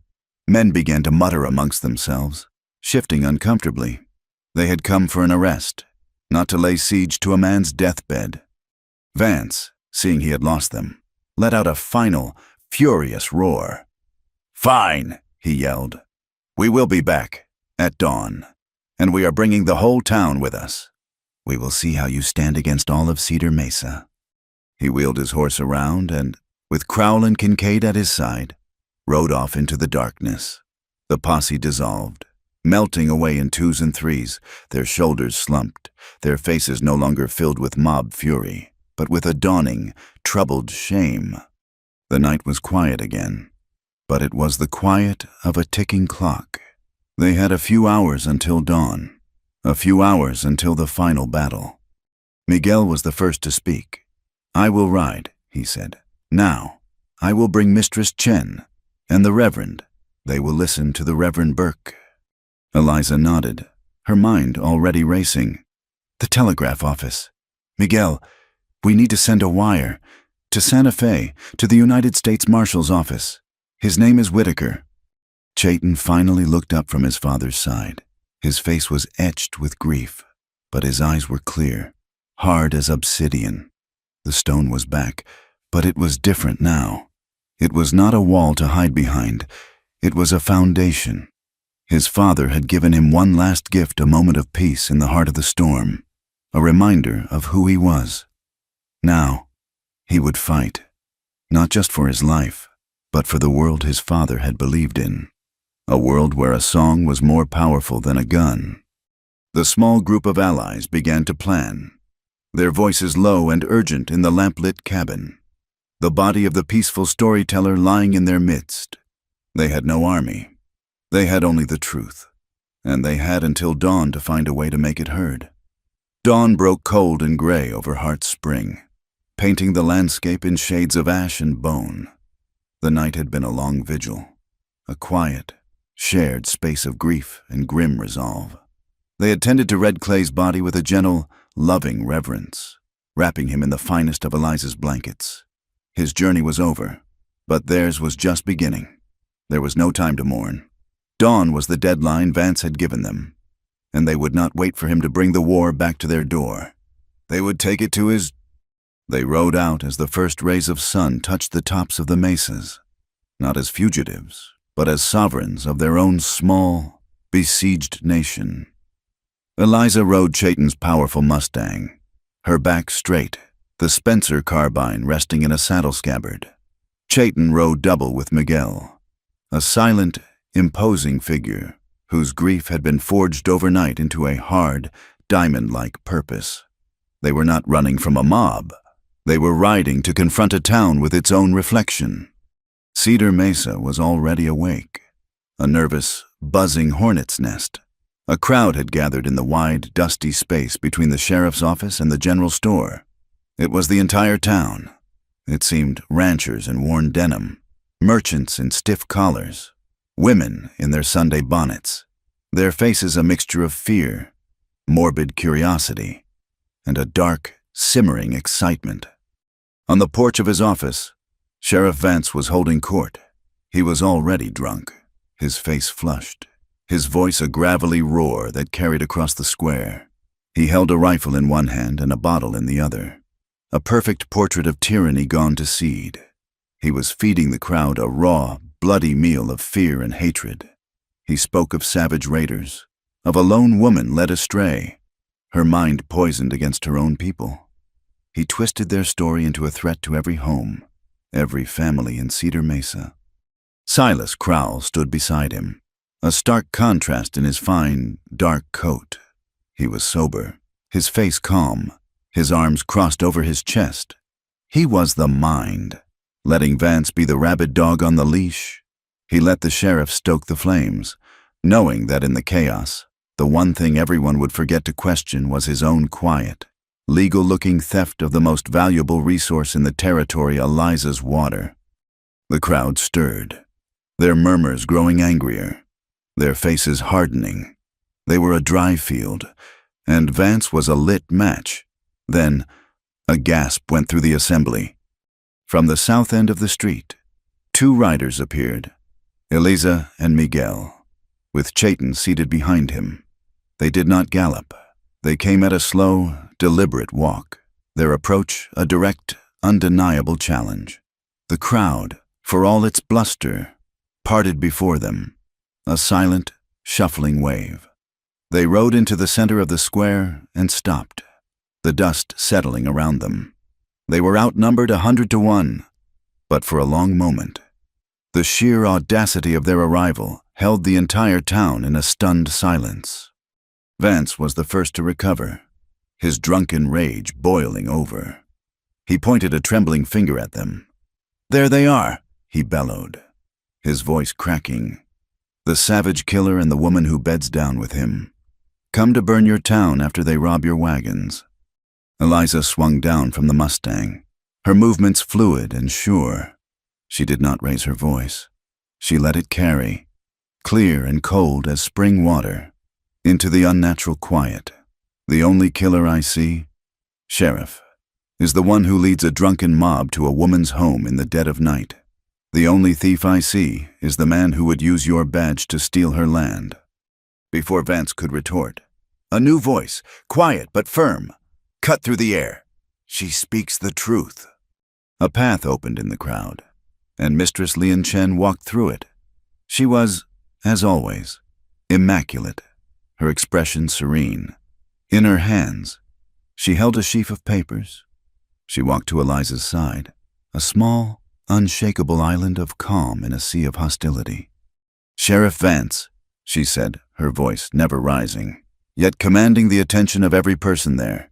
"You have made accusations based on a lie. I hold here a copy of a letter from a federal attorney in Santa Fe. It confirms that the loan document held by Mr. Crowell is illegal. It confirms that the water rights to Hart's Spring belong to the Hart family by law." She paused, letting the words sink in.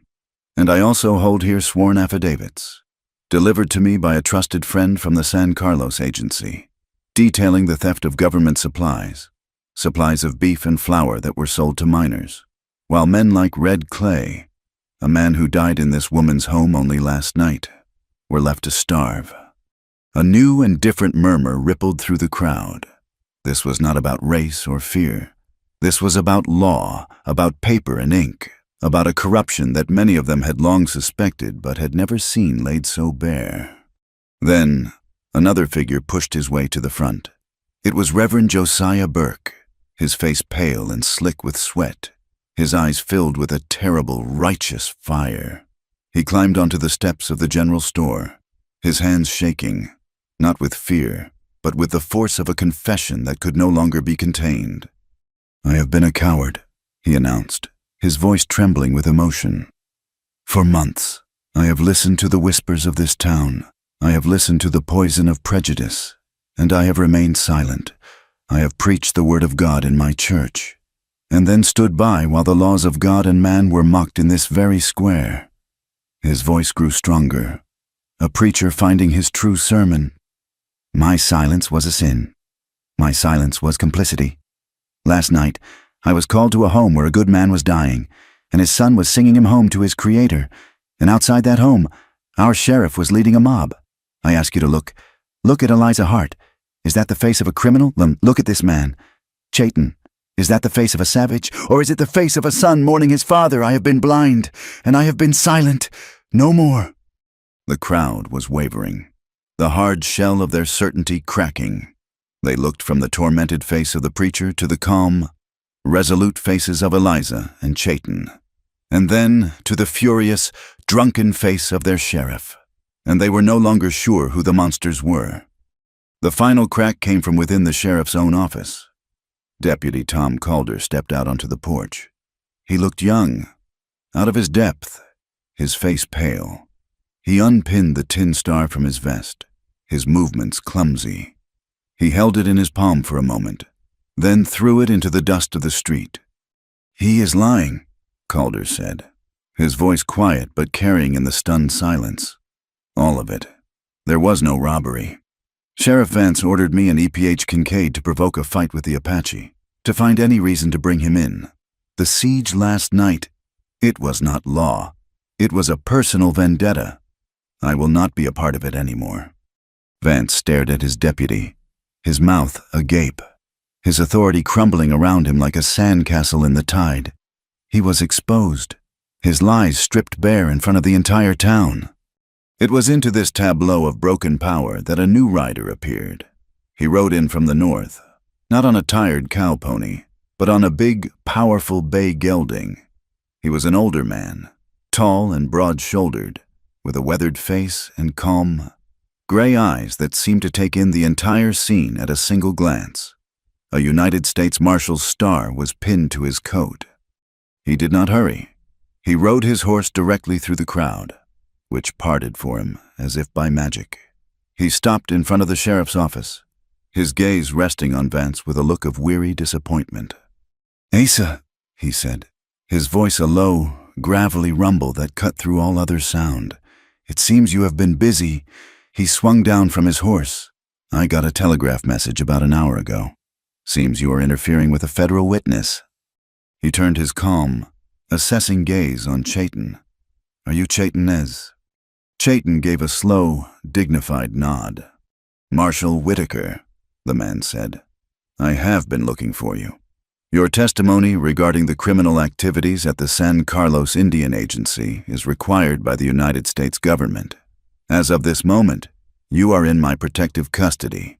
He then looked directly at Vance, "which makes your little posse here an act of obstruction of federal justice, a serious crime." "Asa." The last of the fight went out of Vance. He seemed to shrink, the drunken bluster draining away, leaving only a pathetic, defeated old man. But Silas Crowell was not defeated. He was a cornered wolf, and he had one last set of teeth. He stepped forward, his voice a blade of ice. "Marshal, this man is no witness. He is a murderer.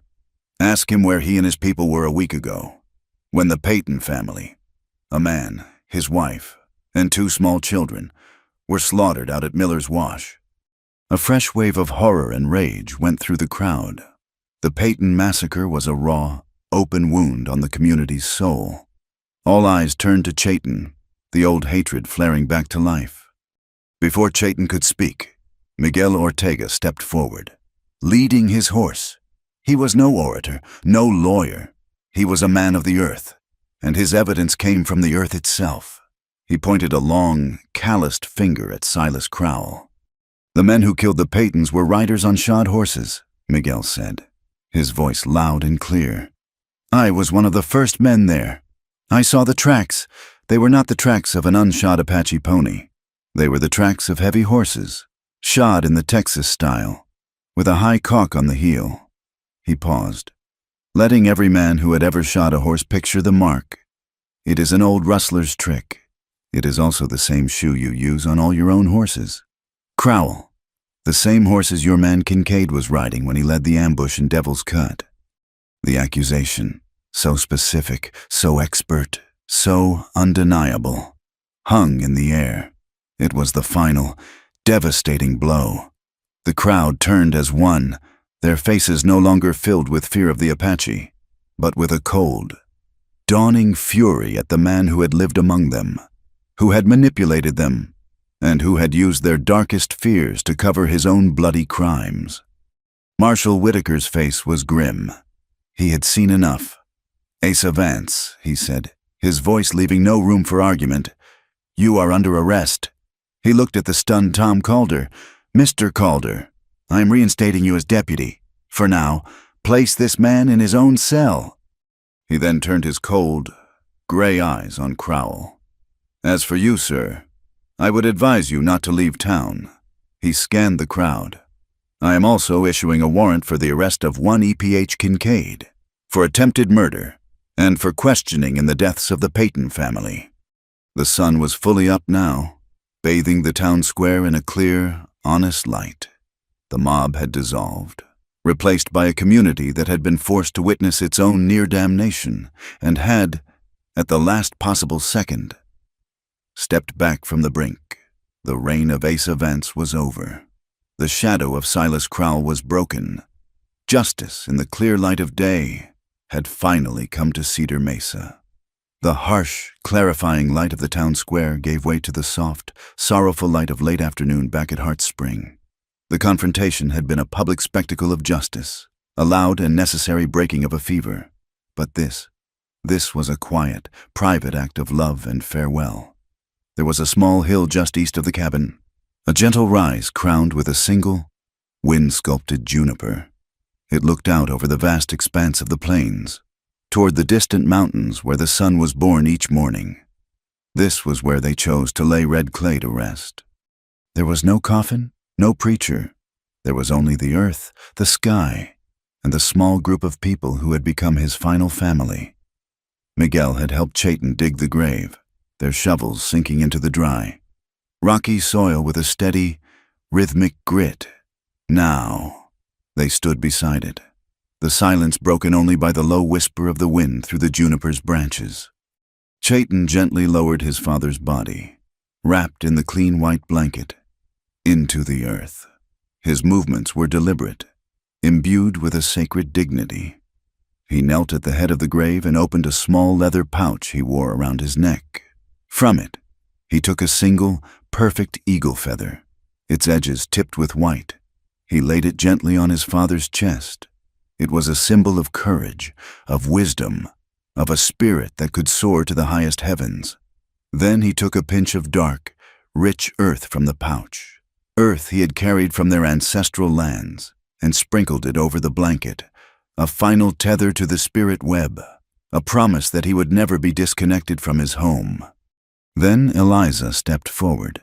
She hesitated for only a moment before removing a simple silver ring from her finger. It had been her mother's, the only piece of fine jewelry she owned. It was a plain, unadorned band, worn smooth by the years. It was a symbol of her own lineage, of the love and strength that had been passed down to her. She knelt beside Chayton and placed the ring in Red Clay's still hand, folding his fingers around it. It was a gesture that transcended language, a joining of two families, two histories, in the shared ground of grief and respect. They stood together, their shoulders brushing, and made a silent vow. The story of Red Clay, of his quiet courage and his fight against the slow, grinding injustice of the agency, would not be buried here. They would carry it with them.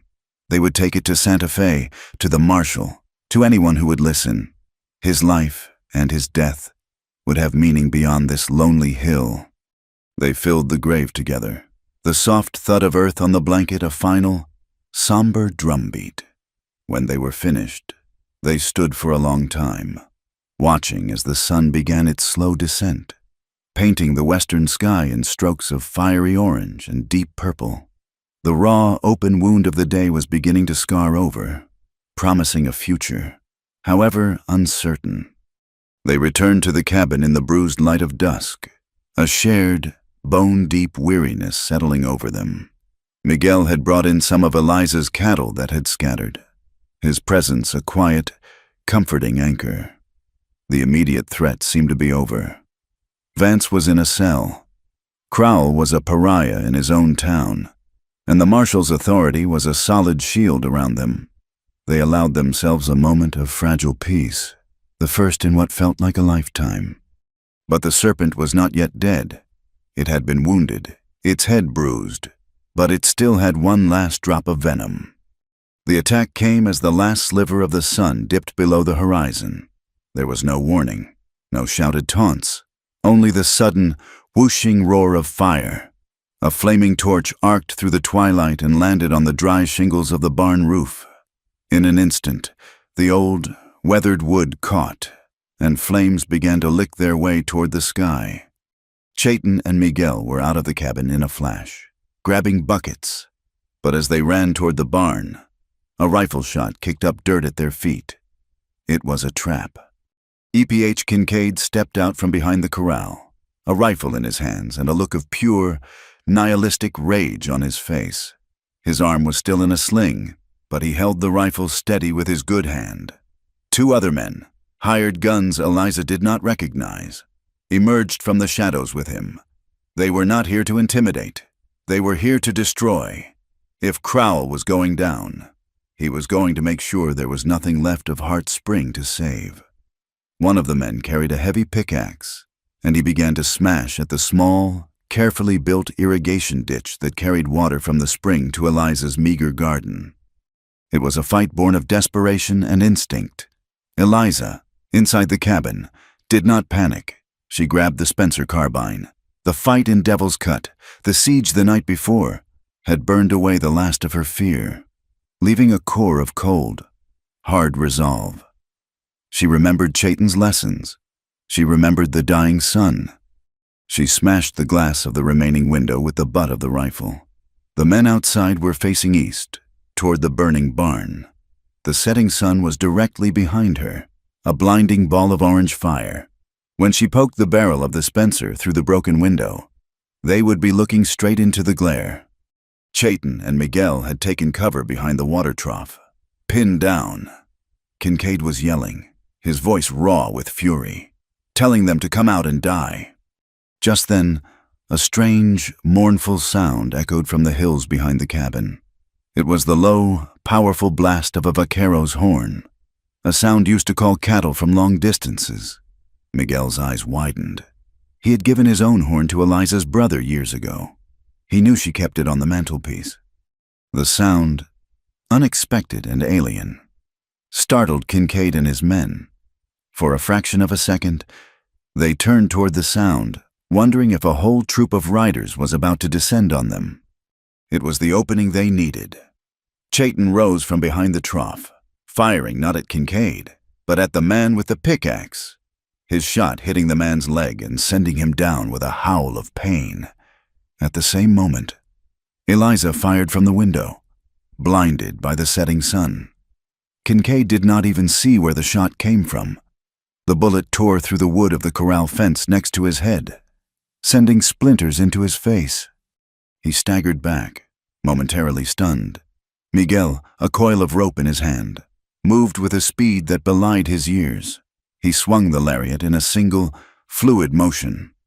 The loop sailed through the air and settled perfectly over Kincaid's head and shoulders, pinning his good arm to his side. Before Kincaid could recover, Miguel had pulled the rope taut, and the hired gun was on the ground, disarmed and helpless.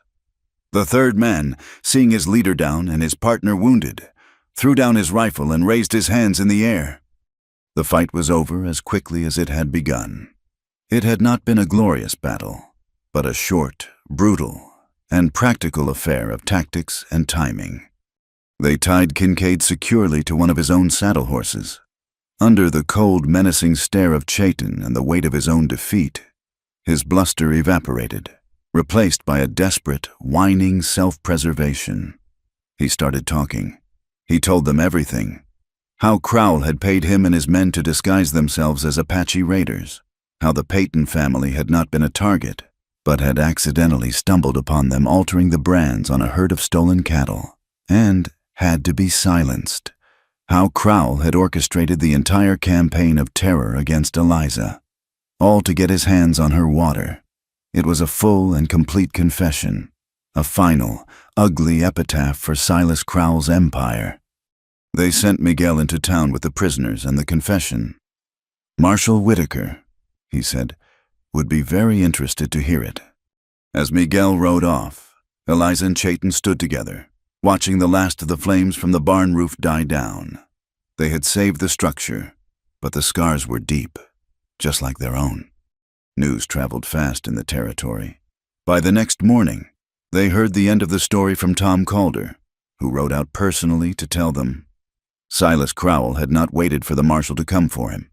He had tried to run. He had pushed his horse to a full gallop, heading for the old wooden bridge that crossed the river south of town. But Marshal Whitaker had anticipated his move. He was waiting on the other side. Crowell saw him and tried to wheel his horse around on the bridge. The animal, already panicked, shied violently. A rotten plank gave way under its flailing hooves. There was a scream of terror, from both man and horse, and then a great, splintering crash. There was no final speech, no dramatic showdown, just the cold, impartial justice of gravity and rotten wood. Silas Crowell's greed had built him a kingdom, and in the end, it had swallowed him whole. The seasons turned, and the land, which had been a witness to so much violence and sorrow, began to heal. The first rains of late autumn came, washing the dust from the air and settling the ghosts that had haunted the territory. The water ran clear and strong in the creek at Hart's Spring, no longer marked by the angry red X of a thief. In Cedar Mesa, a different kind of cleansing was underway. The fall of Silas Crowell and Asa Vance was as swift and as total as their reign had been absolute. With Kincaid's confession, Crowell's empire of fear and stolen land crumbled into ruin. His assets were seized by the territorial courts, his vast herds broken up and sold at auction to smaller ranchers who had long been choked by his shadow. The name Crowell, once spoken with a mixture of fear and envy, was now a curse, a cautionary tale told in low voices in the saloon. Asa Vance was stripped of his badge and his dignity, left to await a territorial judge in his own jail cell, a sour, pathetic figure tended to by the very man he had once held in contempt. Tom Calder wore the sheriff's star now, and he wore it with a quiet, unshakable gravity. He did not strut or boast. He simply did his job. His creed, a simple one, he stated to the town council the law would be the same for everyone, regardless of the color of their skin or the size of their wallet.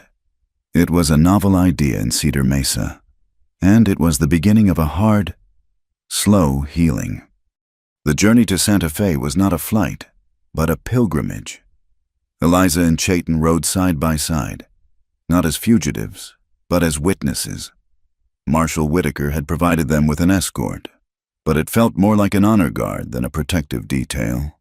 In the territorial capital, a city of old adobe and new American ambition, their voices were finally heard in a place of power. Eliza, armed with the legal papers Mistress Chen had managed to recover from her abandoned saddlebag, gave her testimony with a clear, unwavering voice. She spoke of the illegal loan, of the campaign of intimidation, and of her legal right to her water. The officials listened, their faces grim, and when she was finished, her claim to Hart's Spring was recorded and stamped with the seal of the territory, making it as solid and as permanent as the land itself. Chayton's testimony was a quieter, more devastating affair. He spoke before a federal commission investigating the Bureau of Indian Affairs. He did not speak with anger, but with a profound, sorrowful clarity. He told the story of his father. He spoke of the spoiled flour, the threadbare blankets, the slow, deliberate starvation of a proud people. He laid the truth bare, and the commission, for once, was forced to listen. The agent at the San Carlos reservation was removed, and a new one was sent, along with a full allotment of federally mandated supplies. It was not a perfect solution. It did not erase the generations of betrayal, nor did it magically mend the spirit web. But for the first time in a long time, The children would not go to bed hungry. It was not a fairy tale ending, but it was a beginning, a small patch of earth where a seed of hope could be planted. They returned to Heart's Spring not to a place of siege, but to a home. And in the golden light of an October afternoon, they were married. They had 2 ceremonies, 2 celebrations of the new life they were weaving together. The first was on the hill where red clay was buried. Only Miguel was there to witness. Chayton, dressed in simple, clean buckskin, stood with Eliza before the grave. There were no vows in English. He spoke in the Apache tongue, his voice a low, resonant murmur that blended with the wind. He was not just speaking to her. He was speaking to the land, to the sky, and to the spirit of his father. He was pledging himself to the spirit web and welcoming her into its heart. He placed a simple, beaded bracelet on her wrist, and she, in turn, tied a new silk kerchief, the color of the desert sky, around his neck. They were bound. The second ceremony was in the small, newly swept church in Cedar Mesa. Reverend Burke officiated, his voice no longer filled with fear, but with a deep, resonant joy. The church was not full, but it was not empty. Mistress Chen was there, her face a quiet portrait of happiness. Tom Calder stood as a witness, his new badge gleaming on his chest. Even a few of the townspeople, their faces a mixture of shame and a dawning respect, stood in the back pews, silent observers of the new world being born in their midst. Eliza wore her mother's simple blue dress, and in the quiet of the church, they spoke the old words, their promises echoing in the rafters, a public declaration that love had taken root in the most unlikely of soil. Life settled into a new rhythm, the rhythm of building. They combined their names and their skills, and the Nez Hart Ranch was born. They bought a small herd of fine mares with the money Eliza had saved, and Chayton, with his intuitive understanding of horseflesh, began to breed them with his tough Mustang stock. Their goal was to create a new kind of horse, one with the stamina of the wild and the gentle nature of a trained cow pony. The barn was rebuilt, its fire-scarred timbers replaced with new, strong ones. It was larger now, with stalls for the new horses and a hayloft that smelled of sweet alfalfa. They became teachers, in their own quiet way. Children from town, who had once been taught to fear the very sight of an Apache, now came to the ranch on Saturdays. Chayton, patient and calm, taught them how to sit a horse, how to read the clouds for weather, how to listen to the language of the land. And in the evenings, by the fire, Eliza would read to them from books, and Chayton would tell them the old stories, the stories of Coyote and Eagle, weaving the 2 worlds together, one child at a time. The first heavy rain of the season came on a cold November night. It drummed a steady, soothing rhythm on the new roof of the cabin, a sound of life, of a deep and abiding peace. Inside, the hearth fire crackled, casting a warm, dancing light on the room. The air was filled with the rich smell of roasting meat and strong coffee. The scars were still there, a long, pale line on the door where Kincaid's bullet had struck, the memory of the fire in the rafters of the barn, the quiet ache in their hearts for the old storyteller who slept on the hill. But the wounds were no longer raw. Eliza sat at the table, mending a tear in one of Chayton's shirts. Her fingers brushed against the small leather pouch he had given her, the one that held the sacred earth from his father's grave. She wore it always, a constant, silent reminder of the journey that had brought them here. Chayton sat on the floor by the fire, working a piece of soft leather with a bone awl, mending a broken rein on a bridle. He looked up, the firelight catching the warmth in his eyes, and saw her watching him. A slow smile touched his lips. "You are quiet tonight," he said, his voice a low, comfortable rumble. She smiled back, a playful glint in her eyes. "I was just thinking," she said, "for a man who once told me I would ruin him, you seem to be holding up remarkably well." He let out a soft laugh, a sound that was still new and wonderful to her ears. "I was not wrong," he said, his eyes full of a love that was as vast and as deep as the night sky outside. "You did ruin me. You ruined the man of stone who was afraid to feel the sun, and I have never been more grateful in my life." He put down his leatherwork and came to her, kneeling beside her chair, taking her hand in his. The land outside was being washed clean, and inside, by the warm fire, two people who had once been strangers, who had been brought together by a storm of violence and fear, had finally, truly, found their home. It was not a fairy tale. It was something far better. It was hope with roots. Thank you for being part of our story tonight. Let us know where you are listening from in the comments so we can all connect. And be sure to subscribe to our channel Wild West Tales, like this video, and press that hype button to help our stories reach more ears.